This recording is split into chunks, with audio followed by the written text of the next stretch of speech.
ये है ईशान गोयल।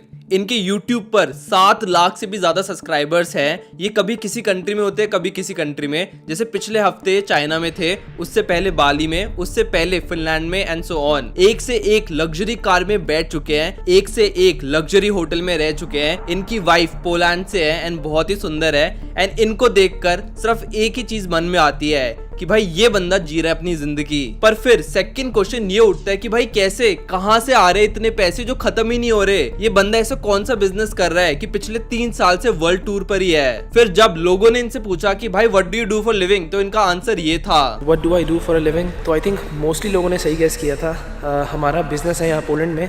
मैं पिछले लास्ट 2.5 साल से यहाँ बिजनेस कर रहा हूँ। पिछले 2.5 साल से ये बिजनेस कर रहे हैं। कौन सा बिजनेस, क्या बिजनेस, किसी को नहीं पता। मैंने इनकी बहुत सारी वीडियोस देखी, खुद रिसर्च करी, इनके हर एक वीडियो पर गया कि भाई ऐसा कौन सा बिजनेस ये कर रहे हैं जिसकी वजह से ये वर्ल्ड टूर अफोर्ड कर पा रहे हैं पिछले 3 साल से। बट मेरे को ऐसी कोई भी वीडियो नहीं मिली जिसमें इन्होंने अपने बिजनेस के बारे में बताया हो। फिर मैंने थोड़ी और रिसर्च करी तो मेरे को पता चला इनकी फैमिली का इम्पोर्ट एक्सपोर्ट का बिजनेस है एंड इनके पापा ही इनकी लग्जरी ट्रिप्स फंड कर रहे हैं। पर मेरे एंड आपके जैसे लोगों को ये बैकग्राउंड इन्फॉर्मेशन पता ही नहीं होती। हमें तो दिखता है कि भाई बंदा वर्ल्ड टूर कर रहा है पिछले 3 साल से एक सुंदर बंदी के साथ एंड साथ में बिजनेस भी कर रहा है, इसकी लाइफ तो बहुत सेट है। हम अपनी प्रेजेंट सिचुएशन को इनकी प्रेजेंट सिचुएशन से कंपेयर करते हैं कि भाई मेरे पास तो यहाँ पे नौकरी नहीं है या फिर नौकरी है तो बहुत ही कम सैलरी मिल रही है एंड ये बंदा वर्ल्ड टूर कर अपनी बंदी के साथ में बिजनेस भी हैंडल कर रहा है। बट जो ये बैकग्राउंड इन्फॉर्मेशन है ये कोई भी नहीं देखता। फिर आते हैं व्लॉगर्स लाइक UK07 राइडर। आप लोगों ने काफी लोगों को लग्जरी कार चलाते हुए देखा होगा, बट मैंने लग्जरी कार को किसी का YouTube चैनल चलाते हुए देखा है। अरे मत। ये है UK07 राइडर। इसके चैनल पर चाहे तो अभी की वीडियो देख लो या फिर पहले 5 साल पहले की वीडियो देख लो, आपको सिर्फ लग्जरी स्पोर्ट्स कार या फिर स्पोर्ट्स बाइक ही दिखेंगी। ऐसे टाइप के जो व्लॉगिंग चैनल होते हैं ना, ये एस्पिरेशनल टाइप ऑफ कंटेंट डालते हैं। मतलब हर एक बंदे का ड्रीम होता है कि भाई काश मेरे पास भी कोई सुपर कार होती। बट इंडिया में 0.001% से भी कम लोग हैं जो एक्चुअल में सुपर कार अफोर्ड कर पाते हैं। एंड जो बाकी के 99.99% लोग हैं वो लोग इन लोगों का व्लॉग देखते हैं एंड इसको अपना एस्पिरेशन मानते हैं। वो 99.9% लोग होते हैं इन व्लॉगर्स की टारगेट ऑडियंस। एंड इसमें तो कोई सीक्रेट नहीं है कि जितनी भी ये स्पोर्ट्स कार आती है, ये सुपर कार्स आती है, ये सारी की सारी रेंट पर होती है। जनरली मैंने जितने व्लॉगर्स को देखा जो सुपर कार्स के अराउंड रहते हैं, ज्यादातर व्लॉगर्स रेंटेड गाड़ी लेते हैं। ये UK07 जैसे व्लॉगर्स अपनी सुपर कार दिखाते हैं एंड बाकी के लोग सोचते हैं कि भाई मेरे को भी सुपर कार चाहिए एंड इस बंदे को या फिर बाबू भैया जैसे लोगों को अपना एस्पिरेशन मान लेते हैं, अपना आइडल मान लेते हैं। अब देखो UK07 को तो व्यूज मिल रहे हैं, उसको तो फेम मिल रहा है, उसको तो पैसे मिल रहे हैं, बट आपको क्या मिल रहा है? मतलब यार लोग इतने पागल हो जाते हैं जिसकी कोई हद नहीं है। मतलब एक बार आप खुद ही ये वाली क्लिप देख लो।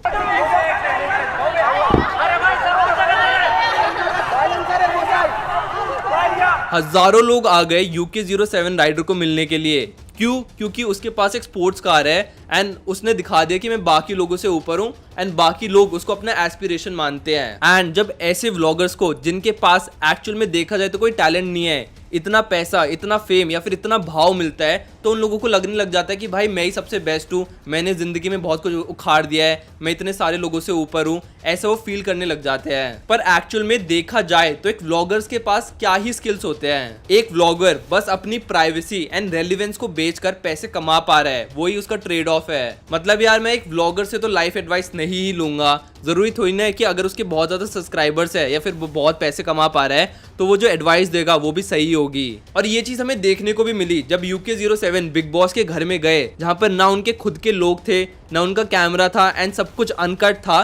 तब उनकी एक्चुअल पर्सनैलिटी बाहर निकल के आई जो कि बहुत लोगों को पसंद नहीं आई। कितनी ज्यादा बेइज्जती हुई UK07 की, अब तक भी लोग उनकी वीडियोस के नीचे कमेंट करते joker joker. Salman Khan and बाकी कंटेस्टेंट ने भी काफी मिलकर उनका रोस्ट किया, फिर बिग बॉस ने भी उनको घर से बाहर निकाल दिया। इनफैक्ट फाइनल्स में जब सब हर एक कंटेस्टेंट को आना पड़ता है तो तभी उनको बुलाया नहीं गया। देखो ये जो व्लॉगर्स होते हैं ना, ये आपको एक मैनिपुलेटेड रियलिटी दिखाते हैं। एक व्लॉगर के 24 घंटे के दिन में से आपको सिर्फ 10-15 मिनट का ही पार्ट दिखाया जाता है, तो उस व्लॉगर का एक्चुअल लाइफस्टाइल क्या है उसकी पर्सनालिटी उसके व्लॉग के बाहर, वो किसी को भी नहीं पता होती। अब कुछ दिन पहले ही एल्विश यादव के पापा ने बताया कि भाई जो हमने घर लिया है वो मेरे को कोई और प्लॉट बेचकर वो घर मिला है, एंड जो हमारे पास कार है उसमें से एक रेंटेड है एंड दूसरी लोन पर है। और ऐसे हजारों एग्जांपल्स दे सकता हूं मैं आपको जहां पर लोग अपना फेक लाइफस्टाइल दिखाते हैं व्यूज एंड फेम पाने के लिए, क्योंकि जितना ज्यादा वो शो ऑफ करेंगे उतने ज्यादा लोग उन्हें देखेंगे, उतने ज्यादा पैसे उन्हें मिलेंगे एंड फिर वो और ज्यादा शो ऑफ कर पाएंगे। तो मतलब एक पूरा एक सर्कल है। ऐसे एक और व्लॉगर है YPM व्लॉग्स, वो बंदा भी हर हफ्ते नई लग्जरी कार लेके आता है। मतलब एग्जांपल्स की कमी नहीं है, इतने सारे लोग हैं जो अपना लाइफस्टाइल फेक कर रहे हैं। फिर कुछ व्लॉगर्स व्यूज एंड पैसे के चक्कर में इतने ज्यादा अंधे हो जाते हैं कि वो लिटरली सब कुछ ही दिखाने लग जाते हैं, पूरी प्राइवेट लाइफ अपनी एक्सपोज कर देते हैं, इंटरनेट पर डाल देते हैं।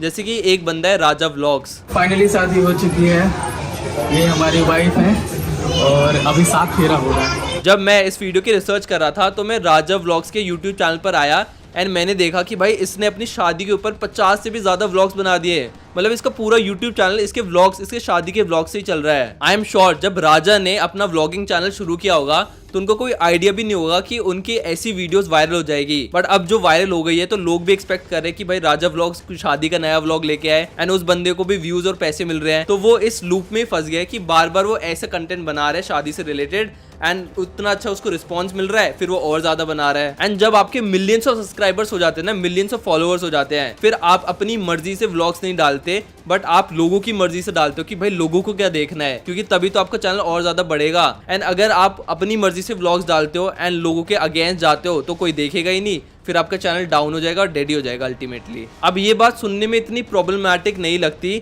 बट आप खुद ही सोचिए कि अगर आप एक व्लॉगर हो एंड आपकी ऑडियंस रोज एक एक्साइटिंग व्लॉग आपसे डिमांड करती है तो कितना ज्यादा मेंटल प्रेशर आता है कि भाई रोज सुबह उठ के मेरे को आज कुछ एक्साइटिंग करना पड़ेगा, आज व्लॉग बनाना पड़ेगा, 10-15 मिनट का व्लॉग निकालना है। तो एक प्रेशर बिल्ड हो जाता है अननोइंगली कि भाई अगर मैं चाहता हूँ कि मेरा व्लॉग चले तो मेरे को ऐसी चीजें करनी पड़ेगी जो शायद मैं अपनी रेगुलर लाइफ में ना करूं, बट उसको बहुत ज्यादा इंटरटेनिंग बनाना पड़ेगा। और ये चीजें ना व्लॉग्स या फिर वीडियो बनाते वक्त रियलाइज नहीं होती, बाद में रियलाइज होती है जब वो चीज इंटरनेट पे चली जाती है एंड लोग उसको अलग तरीके से परसीव करते हैं। सपोज अगर आप एक व्लॉगर हो एंड आप अपनी पूरी लाइफ, अपनी मतलब फैमिली वगैरह सब कुछ दिखा रहे हो कि मेरी दादी है, ये मेरा बच्चा है, ये मेरी बीवी है, ये मेरी बहन है, एंड कल को कोई और नया बंदा, स्ट्रेंजर बंदा आपके पास आके बोले कि भाई आपकी तो शादी हो गई, आपकी बीवी तो बड़ी सुंदर है, या फिर आपकी बेटी कल पहली बार स्कूल जाने लग गई, आपको कैसा लग रहा है? तो यार कितना वियर्ड लगेगा कि भाई चलो वीडियो बनाने को तो मैंने बना दी, बट कल को कोई और नया स्ट्रेंजर बंदा आएगा एंड उसको मेरी लाइफ के बारे में सब कुछ पता है एंड मेरे को उस बंदे के बारे में कुछ भी नहीं पता। तो ये काफी प्रॉब्लम क्रिएट करता है बाद में। और फिर काफी ऐसे दिन होते हैं जब आपके पास कुछ भी नहीं होता दिखाने के लिए, फिर आपको फेक स्क्रिप्ट बनानी पड़ती है। जैसे कि एक और व्लॉगर है अरमान मलिक के नाम से, उसकी 2 बीवियां हैं,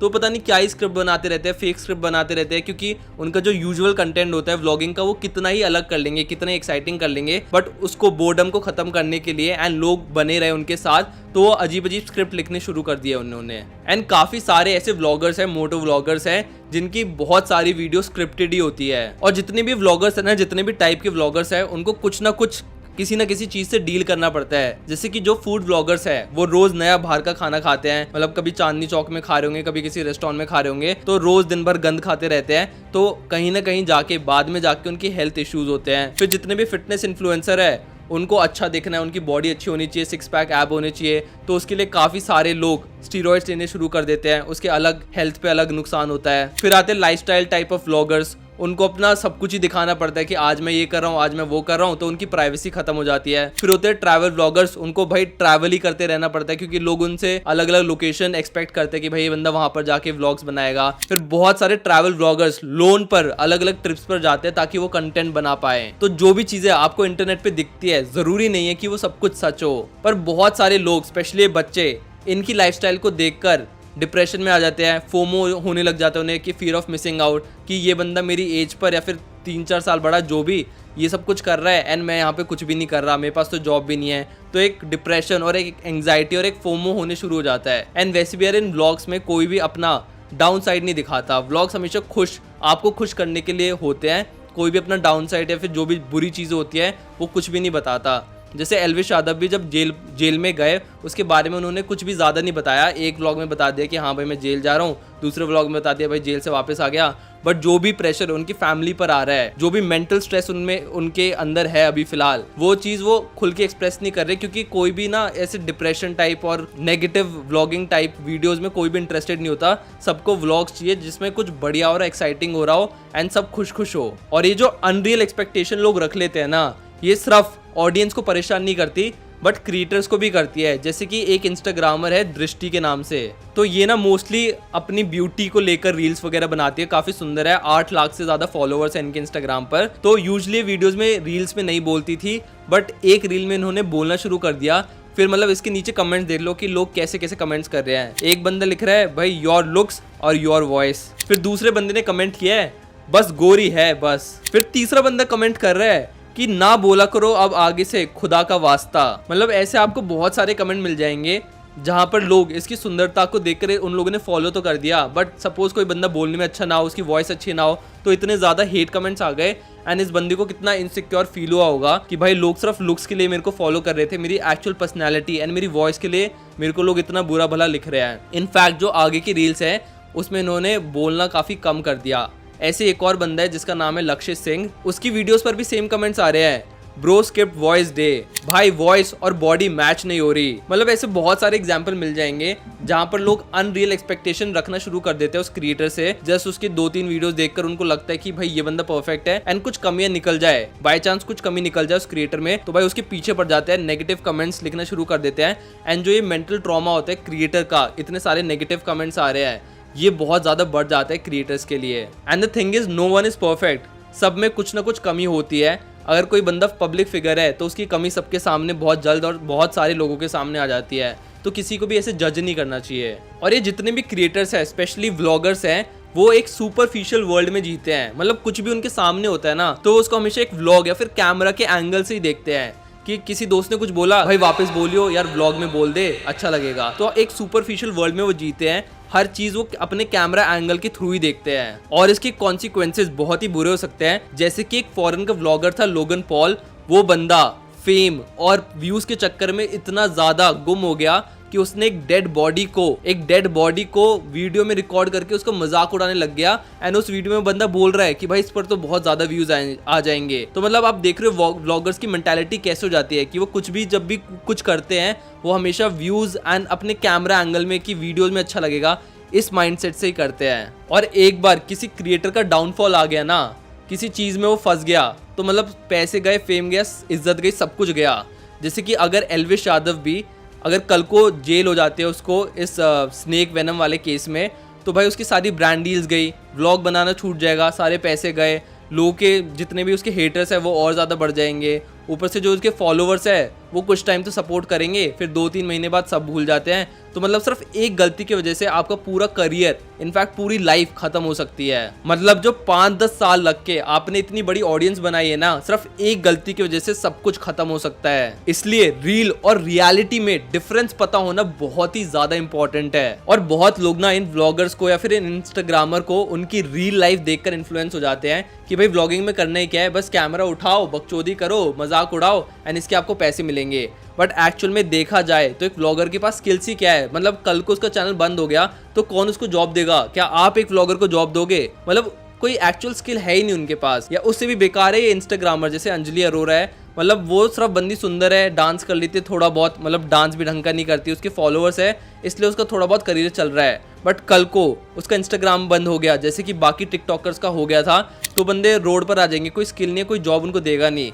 तो जब भी आप इन व्लॉगर को देखो तो एक पिंच ऑफ सॉल्ट के साथ जरूर देखना कि जो भी आपको दिखाया जा रहा है वो एक्चुअल में जरूरी नहीं है बिल्कुल भी सच हो। Okay guys, so that's it for the video. I hope इस वीडियो के थ्रू आपको एक रियलिटी चेक मिल गया होगा कि जो भी चीजें आपको दिखाई जाती है जरूरी नहीं है कि वो सच हो। एंड अगर आपको ये वीडियो अच्छी लगी तो लाइक करना मत भूलना। कमेंट में एक जो भी आप चाहते हो जिस चीज पर मैं वीडियो बनाऊं वो टॉपिक भी कमेंट डाउन कर देना। इस वीडियो को अपने दोस्त के साथ जरूर शेयर करना जो इन व्लॉगर्स को देखकर बहुत ही ज्यादा इंस्पायर्ड होता है, क्योंकि जो चीजें दिखाई जाती है जरूरी नहीं है वो सच हो। बाकी ऐसे कंटेंट के लिए do subscribe to my channel. I will see you in the next video. Okay, thank you, bye.